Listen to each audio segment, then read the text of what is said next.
question. After the success of Meet, Greet, and Buy, again, palakpakan guys, Meet, Greet, and Buy, which is now on Netflix, So yes. much. Do you see yourself doing more drama or family movies? Yes, why not? Syempre parang, like, I'm all for learning. I wanna learn more sa acting. So hopefully in the future, we get to put more stories like that. Diba? And sino raw ang gusto mong makasama, if ever, sa... Kasi, syempre, nakasama mo na ang mga bigating I actors. know, Meet, grabe. Greet, and Buy. Wow. Marcel Soriano. Judy Ann. Judy Ann Santos. Yes. Sino ba ba? Ang dami kasi. You Parang never lahat. worked with Miss Judy Ann? No. Sana in the future. But you know, I wanna work with, kasi I feel like everyone I work with, I learned from them. So, I wanna work with everyone. Yes. Si Judy Ann Santos, kung nanonood po kayo.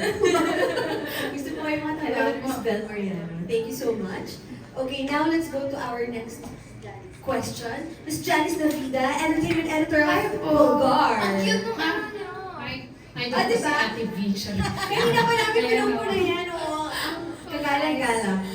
Anyway, Belle, oo. I just want to ask kasi, di ba, yung mga kasabayan mo, some choose to go sexy. Ikaw, I wanna know, why did you choose to take this path, yung music, i-pursue yung music, rather than go sexy? Well, ever since po kasi, I feel like my heart is really drawn to music. Since I grew up nga po listening to video okay, and I used to sing, like, I remember whenever I sing, naalala ko yung lolo ko. So parang, kasi kaming dalawa lagi magka-jamming sa video okay. So parang it's not just my dream, I'm also pursuing his dream. So that's why I chose this direction, because it's really in my heart po. Mhm. Pero if given a chance to play the role of Jezebel, since ang name is Belle, willing ka ba? Jezebel! Oo nga naman, Bel. Grabe naman! Wow, nga, Nobel. Why not? If ever, why not po? You know, my doors are always open. Kaya nga ng kantang pintuan, kung anong para sa'yo, magbubukas po yung pinto yun. Mahilig ka ba mag-swimming? Yes, yeah. Kaya ko mag-swimming. So, kaya? Kaya ko mag-swimming. Jezebel. Hindi ko, Parang may gusto siya sabihin, pero hindi. hindi ko alam. Like, parang, syempre, that role is so, it's really known. So, syempre, if ever sa akin mapunta, syempre, I'll be thankful for it. And I will do my best to give justice to the role po. Willing kang mag-topless? Topless? Oy, Sabi! may buhok na. Hindi naman topless yun. May shells Topless naman. yun. Si Jezebel. May shells naman siya. Pero yun, willing ka mag-shells. I'll know po once it's there. CGI. CGI? AI? AI. Hindi, why not? I mean, if it's really for me, syempre, and I feel like I'm the type of actor naman that will give my all to the role. Ayan. And when it comes to music, syempre nakagawa ka na ng album. Narinig na ba ni Don itong mga songs mo? Yes! At nasa ano siya ngayon eh, nasa ibang bansa siya ngayon eh. So siguro pagbalik niya, papaano ko sa kanya up. But he knows that, he knows about the album. Mhm. May somehow ba may fear? Kasi ano siya, di ba, naging judge siya ng Pilipinas Got Talent. Oh, audition! It's a just for you. Hindi naman. You know, he's, what I like about him, he's very thoughtful and super, if he has comments, super well thought of talaga. So he's very insightful. Kumakanta rin si Donnie, right? Yes, yes. So, walang chance na mag-duet kayo sa next, Well, so far, wala pa po kaming napag-usapan. But maybe po, in the future, we can do a collaboration. ayun. Sa movie, di ba? Sige po, And project together, wala pa rin plano. Saan? Project together. We actually have po, tayo sa wakas. Yes po. Yung movie? Yes po, yes. Upcoming. Okay, good luck, Beb. Thank you so much po. Okay, ito na from online also. Thank you so much, Miss Janice. Netizens are excited for your movie comeback. Ito na, speaking of movie comeback with Donnie. What type of Don Bell will people expect from this movie? Okay, sige, simulan na natin yung pag-dive sa tayo sa wakas. We've all seen the trailer. Na sobrang ganda. Yung Yeah. tayo sa trailer, how was it like returning to your past characters? Kasi binuhay niyo ulit Yes. sina Bingo and Caroline and everyone. Ano, kamusta yung experience na yun? That's actually of the movie announcement that we're gonna do a comeback project together. Alam mo, nakakatuwa. Kasya pa sa akin yung uniform ko. He's into her. Ayun talaga yung una kong impression. Sabi ko, oh my God. Even Donnie was like, kasya pa sa yung ano mo. As in, eksakto. Parang walang nagbago. Pero parang time na yun, syempre nag-flashback lahat, you know. Donnie and I nga sinasabi namin na parang, grabe no, like, ang dami na nating nagawang project and we're just so excited for this new chapter. And, as in, sobrang nakakakaba and excite, syempre. May baka ba pwede ikwento sa amin kung dun sa uniform? Like, ano ba Yes. yung mga fun na memories shooting that movie announcement? Our supporters are actually involved. Yes, kasama sila. Sila yung students, mga klase namin. Galing, no? And this idea is by Donnie. As in, siya yung I remember he called me, sinabi niya sa akin, hey, I have an idea on how we can announce the movie. Tapos, as in, sobrang we were all so drawn to the idea. And we're really excited. Kasi ganda ng transition, ang ganda ng pagkaka-edit. Talagang roller coaster siya, di ba? Saya-saya, tapos lang, ayun. Ang ganda ng band. At talagang, Yes. ang ganda nung, ang galing pala ni Donnie mag-marketing, no? Ang galing niya! Na-curious lahat, na parang ayaw nga, no? Tsaka parang biglang nabalik kami dun sa journey nyo bilang Donbell. So, ano naman itong next? Ano itong tayo Yes. sumakas? So, doon na tayo pumunta. What can you share with us as of now tungkol sa tayo sa wakas? Wait lang po, 5 seconds. Siyempre, movie announcement pa lang, di ba? Ang kanila pa lang natin to refresh their memories. You were in a car. Yes. Tapos, parang tinanong mo ba sa Donnie? Yes, asa na ba tayo? Siyempre, we expect something more mature. I feel like this one is more emotional. Mas puno ng emosyon and feeling ko sobrang matcha-challenge ako sa role na to. But I'm excited for that challenge. So, talakit mo. But just to clarify, yung Ayaw mo yung magsalita. may nagtanong kasi kung mapanakit ba? Ano siya, very, madami kayo matututunan. Ayun. Very, natatakot ako magsalita. Nung pinitch kasi sa akin, may jaw drop moment ako na, what? Ganon. Ay, ganon. Yes. So yun na po pwede ko sabihin. Pero yung eksena dun sa car, hindi siya part ng movie. Hi! Hindi sure. I mean, It was shot I'm specifically. dying. No, but it was shot specifically for the announcement. Yes. Ayan. Yes. I mean, at least there, you can see a gist of our characters. Okay. And the maturity at least. Because we tackle so many emotions in this movie. Yes. Sorry po sa manager niya. At the end, na manager ko rin. At malalagay ko po siya sa alanganin. Wait lang. Okay, nasa US. Okay. What role did you play that made an impact in your career as an artist? Okay. So, ano na to? After tayo sa wakas. Wait, i-end na ba natin yung tayo sa wakas to? May mga gusto ka pa bang i-share? Tungkol sa tayo sa wakas? Well, abangan nila. This coming May. May na siya. So, Sa May po. super excited. Okay. And it's directed by Direk Kathy. Yes! They're Cathy Garcia Sampana. Yes. Nakawork din natin. Okay, ano po yung tanong ulit? What Project made an impact. what project made an impact in your career for you? Parang every role I do makes an impact on my personality and who I am. But I feel like the first ever lead that I did, which is He's Into Her, that really made an impact sa career ko. Nagbago no? Yung trajectory Parang, bigla. syempre parang it was my first lead role and I've been praying for it for the longest time. Sana magka-lead role ako. And naramdaman ko na parang, oh my gosh, syempre pressure, first lead role. Pero I was just so happy and grateful. And it came at such a very unexpected time kasi pandemya noon, Yes, diba? yes. So grabe talaga yung struggles noon. Tapos Yes. sobrang, light amidst the darkness, yung He's Into Her na project. Not just for you, but for everyone sa ABS-CBN. I remember that. So, Iba talaga yung project na yun. Yes.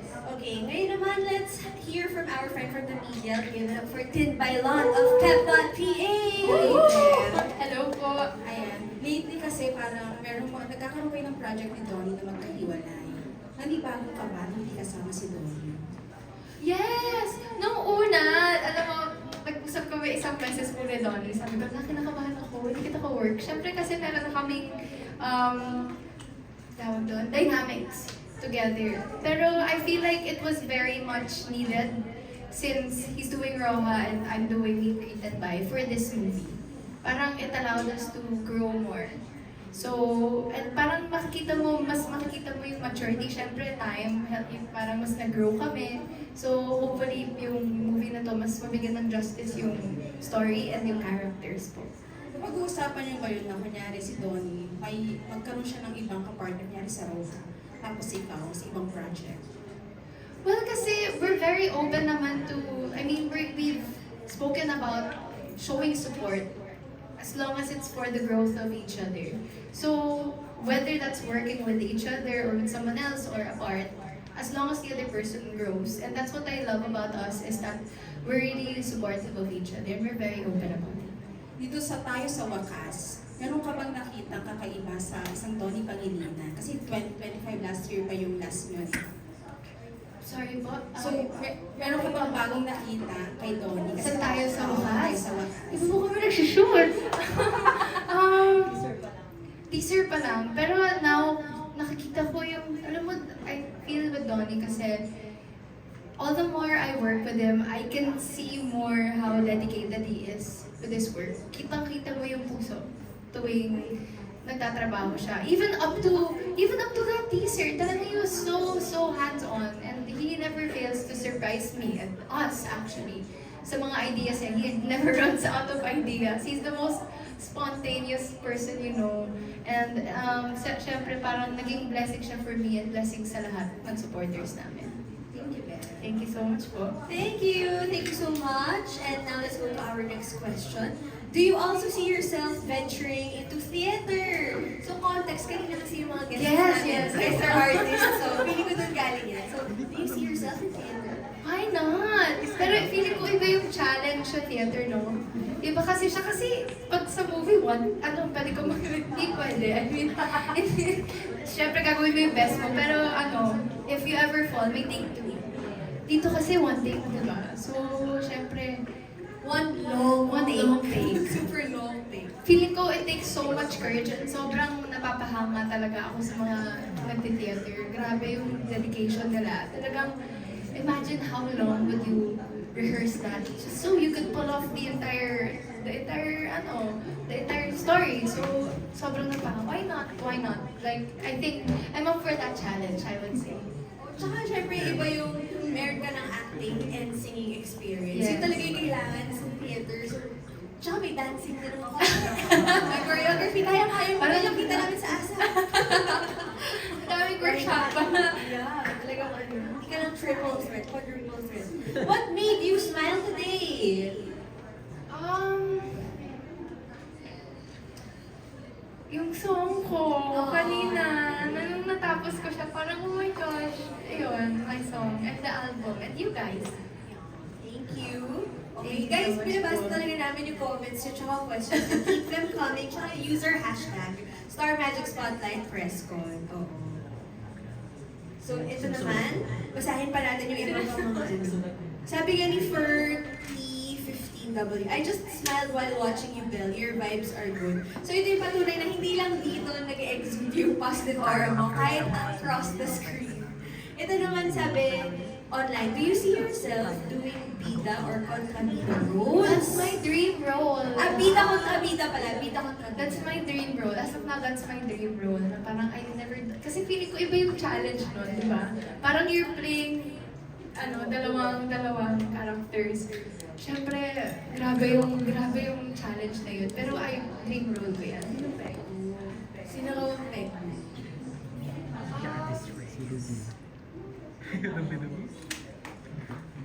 Yung, alam niyo yung, actually, hindi nga, yung,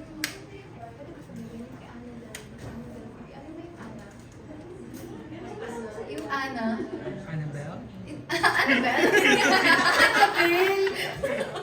Oo nga, bida si Annabelle, pero magkabida siya. May sense yun, Bix. Tama ka ng Bix. Pwede naman yun. Hindi, I don't Tapos bell pa, no? Si Annabelle, I don't know. Tama ba yun? Okay, ano yung character niya na lang? Sige. She portrays different types of roles and characters. So, ang okay. ganda nun. Alam ko kasi Angelica Panganiban Ruby.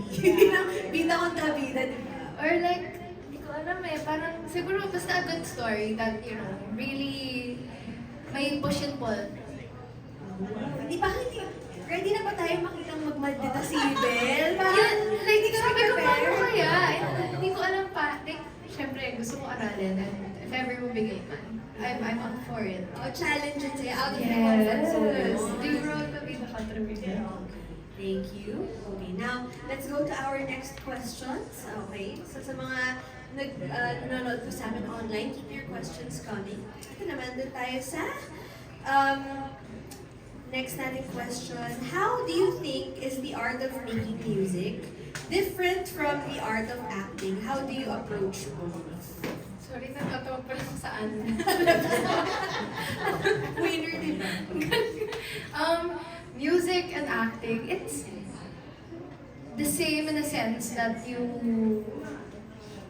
share your emotions. Pero kasi pag acting, parang you have to fill in someone's shoes. Yeah. Diba? Pag sa music kasi, you make your shoes. I mean, parang you have that freedom kung saan mo dadalhin yung story. Kasi pag acting, alam mo na kung saan ka dadalhin. Pag writing or making music, it's up to you kung ano yung gusto mong ending. You carve your own path. Yes, yes. Okay, thank you. Now, dito naman tayo sa isang question also from our online viewers. Don Bell has been going strong for 5 years now. What can you say to Donnie and to your Don Bell fans? To Donnie, well, thank you. You know, he's so supportive. He really is. And I wouldn't be here without him, you know? So I'm very grateful for him and to our supporters. Grabe yung suporta nila. Like, after 5 years, they're there and they've been, parang hindi namin sila supporters, parang pamilya namin sila. And nakakatawa, like, whenever I attend, like, anniversary ng fandom or ano, nakakatawa na they're more than just supporters. They're actually friends with one another. They've created that environment with one another na parang magkakaibigan sila. So, nakakatawa seeing that and we love you, we love you. Well, sana kinilig din ang mga Don Bell fans, Don Bell supporters na nanonood ngayon. Kami sobrang kinilig kami na una sa lahat, kumanta ka. Tapos, ito pa nga, syempre nag-share ka ng live mo sa amin. So, thank you so much, Mel. So, before we let you go, please invite everyone to listen to your album and abangan ang Tayo sa Wakas. Yes! Hello! Ayun po! Hello po guys! Please, first of all, thank you so much po. Thank you to our media and our press. Thank you so much. Thank you, Ate Ali. Thank you so much. My Star Magic family, thank you. And to everyone that's watching us right now, thank you so much for tuning in. And please stream my album titled Like You. Available na po yan on all digital streaming platforms. And abangan niyo po ang upcoming movie namin, comeback movie ni Donnie Pangilinan, Tayo sa Wakas. Yay! Thank you so much for being